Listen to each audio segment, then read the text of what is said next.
Hello there, only one Kenobi here, only one. Just got to do a little reaction to this Fan First Wednesday. I'm actually a bit annoyed, really. I can't believe it. I've just been sat here for 13 minutes recording what I thought was my reaction, and then the bloody microphone wasn't on, so I've got to do it again. So anyway, here we go. Bruh. Anyway, so like before when I recorded, I'll give you kind of an honest appraisal of what I saw, and I'll try and hark back to how I reacted at the time when I watched it. So I'll start with this. This is the pipeline reveal thing. I don't want to forget, actually, there was the Chewbacca thing was mentioned as well. I do like them. What are they called now? The retro prototype things, you know, as long as I get the full wave. But I like them. I don't know why. I just like the car back, and I can see that's an easy job for them. It's repacks and whatever you want to call it. Obviously in funny skittled colours, but I quite like them. And I thought the Chewbacca car back was nice, but there's not much more I can say about that other than I hope I get the full set. That's all I can say. So I'm going backwards here in order, but this was the last thing that they showed us, which was the pipelines. I'll be totally honest, when they said pipelines from the Mandalorian, I kind of went, oh, you know, I just think that we've seen so much Mandalorian. However, when they showed us what they were, I kind of changed my tune a little bit. You know what I mean by that? I just think we're saturated by the Mandalorian. It's everywhere. You know, retro collection, whatever. But I know I love the Mandalorian, but I just think it's Mando overkill or whatever, but still. So the first one was the Klatooinian Raider, and that's good for anybody who never got it in the AT-ST. I was quite lucky. Somebody gave me one of them. They gifted it me. It was Lau, one of my patrons, so thank you. But still, you're going to get that there. So that's an easy job. They've got the mold, they've got the figure, and it's good they're bringing that back because it is a decent figure. It's nice. So, you know. The Artillery Stormtrooper, good, fine, it's good. I had no problem with that. You know, you need one of them if you're going to get the set. But, you know, I can't grumble with repacks of Stormtroopers because you need as many as possible, don't you? So that's good. I like that one. Luke, right? Now it's funny about some repacks you can grumble. That I can't. You know, I love Luke Skywalker. It was on the cards, no pun intended, that you would get a Mando Luke. I can't wait to see what they do with it. They won't just give you a VC-175 again. They'll do something with it. They will give you, I'm sure his cape is different. As debated and discussed, it's brown in Return of the Jedi, but, you know, he loses that cape in the Rancor pit unless he goes back and gets it. It looks very much a black cape in the Mandalorian. I'd like to see what they do with it. And the card back. If the card back is like that, oof, that'll just be, there's no words, ladies and gentlemen. I just think that would be an awesome card back. So that's good, and I love Luke. And then finally, the Dark Trooper. Now you see, I was sat thinking it was an average stream. Nothing had blown me away. But when they announced the Dark Trooper, I thought, yes, brilliant. And that will be really good in their 4-packs. So let's hope that he comes out in them as well. Speaking of 4-packs, this was announced. And again, it was one of those things where it came up and I was a bit like, you know, I rolled my eyes maybe. I just thought, well, you know, personally, and I'm only speaking for me here, I can't speak for everybody, but I just thought, well, they would be low down on my list of requirements, only because I have a lot of them loose anyway, 5 POA and a few of the other ones that they brought out. But then I sort of like assessed it and I thought to myself, well, actually, I do need more of them. I've got a Mandalorian shelf and I've got a Rogue One shelf, and, you know, they would go very well with the Mando playset if you have that. So yeah, not too bad. What I mean is that I'm still annoyed at them because they brought out those Stormtroopers and they were totally unavailable here in the UK.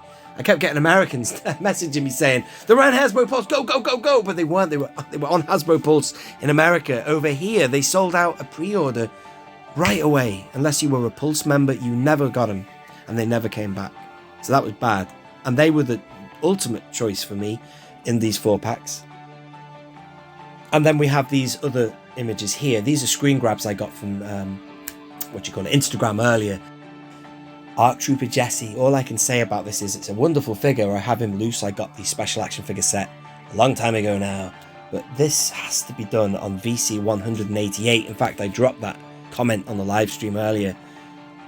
Hopefully somebody saw it and will do something about that. But I think it works to do Jesse on the 188 because I think a few of the other characters around there, I think they had Echo, didn't they? They've got to get that card filled. That number is vacant. Please fill it, either with this, what's he called, Jesse, or somebody else. Please, that's all I can say about that.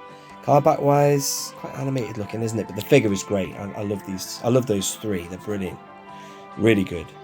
And then you've got this guy. The figure looks great. Again, they're really rinsing that mold dry, aren't they, man? Getting their money's worth out of it. But still, what's he called again? The Mandalorian Death Watch Airborne Trooper, Clone Wars. So, you know, nice. Card back, not the best I've seen. I don't know, it looks a bit washed out, maybe. But still, the figure looks really good. I think they could have made a better image for that and made it really kick-ass. It's the pale sky, maybe. I don't know. Oh, and then there's this. And I thought to myself, I could not believe that. I thought, what? Because I didn't fully realise when I watched the live stream. It was only when I was looking back at the screen grabs and the images I've got that this is a Battlefront II card back. Because at the time of the stream, I was like, what the hell are they doing? Bringing out Club Tropicana Lando, which is, I can't take the credit for that one. Somebody had said that to me earlier. It was really fun. It was Daniel Chart, actually, a good friend of mine. And he, Club Tropicana, yeah. Who in the hell wants this? And who in the hell thought of doing it? But then I saw the Battlefront 2 emblem and I thought, right, okay, fair enough. If it crosses over with that, that's beyond my expertise. I had no idea that he was in Battlefront 2. But, you know, I love Lando and I really liked Donald Glover as well. I thought he was really good in it. I liked that. I loved it, actually, Solo. I think it doesn't get enough credit, but still, yeah, it's a weird one, isn't it? What? And then finally, this, which is interesting.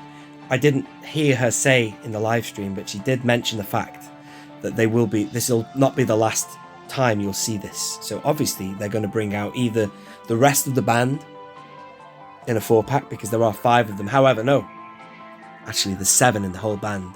2 weren't working that night. But you know what I mean? They're going to bring out more. Either they're going to do the full band, or I can imagine they'll just do the remaining 4, because they're doing those 4-packs. That makes sense. But then here is figuring Dan. You've got a brand new, fully articulated figure of him. I do have, not long ago actually, last year, I bought the commemorative tin, the 30th anniversary. So they look great. And they're not even articulated, but they look fantastic just on my Cantina shelf, right? But now you're going to get a better figure, basically. And the card back, yeah, you can't beat it. Obviously, we've known about this for a few days, but I've not made any comment on him. But yeah, it's figuring Dan and it's a Star Wars card. It's nice. Like that a lot. And then here she is, Shae Vizsla. I can't quite understand what the situation is with the expanded universe. Firstly, I am really glad they have brought her out again, because I spent £80 on her in 2017. God knows how much she costs now, or did a few months ago. But a lot, probably. Unpunched, obviously, in mint condition, but still now what I really wanted to do was to get the figure loose, because it always looked spectacular in the bubble, and here it is. And they have updated her face. God, I don't even know if that looks like the card back or not, but the other head was terrible, so they've done something to her. God, I think even that doesn't look anything like that. She looks funky on the card, man. Look at her there. Why can't they make the figure look like that? It's nothing like it. Anyway, still, it's all about the figure looks really good. Look at the detail on that. It's always looked good. Anyway, that's good. Here's the weird thing about this whole thing is that the expanded universe is now defunct. There were 2 characters that should have been on that card back. That was Darth Plagueis the Wise and Mara Jade. Now, given that they are bringing out these reissues on expanded universe cards, which is weird. I don't know how they get past the legalities of that, you know, given it's a defunct property or whatever. Maybe they can because it's retrospective in a way, and you know, that doesn't exist anymore, Kenner, you know what I'm saying? But they can still do it because it was a thing of the past. It's a relic. But I would love Hasbro forever if they did bring out Mara Jade and Darth Plagueis on that card back. They're all over the place, in my opinion. They were bringing out gaming greats and expanded universe, or legends, whatever you want to call them. Those characters on Star Wars cards. Now they've got a Battlefront 2 line. They're bringing this into it back again. I just don't know what they're doing. Technically, I would love people like Revan on this card back. Would they ever do it? Probably not. You know, which is sad, really, because I think they should all be on that. Oh, well, that's just my thoughts on that. And then finally, this guy, again, feel a bit saturated with Mandalorians and stuff, but still, he does look good. The card back is nice. I like the overalls that he's wearing underneath the armor. Very reminiscent of Fett, but this character in himself is just too obvious. It's like too much of a gimmick. Maul I love Boba Fett, so this being a fusion of the two is just a little too obvious, really. I mean, look at him. I mean, did they worship him so much that they had to wear a helmet with those spikes on? But part of me does like it. I do like that. But the other, I don't know. It's just, I need to maybe watch that series of the Clone Wars again to fully appreciate it. But yeah. Let me know your thoughts below. If you are new around here, do subscribe and check out a new series I have got on my channel called Only One Fans, where I feature a video of a 3 3/4 inch vehicle, a classic vehicle in 3 3/4 inch every week. And also I answer questions from voice messages I've been receiving on Messenger and Instagram, which has been a lot of fun, and I've really enjoyed making that series. Either way, thank you for watching. I have been Only One Kenobi. Only One. Out.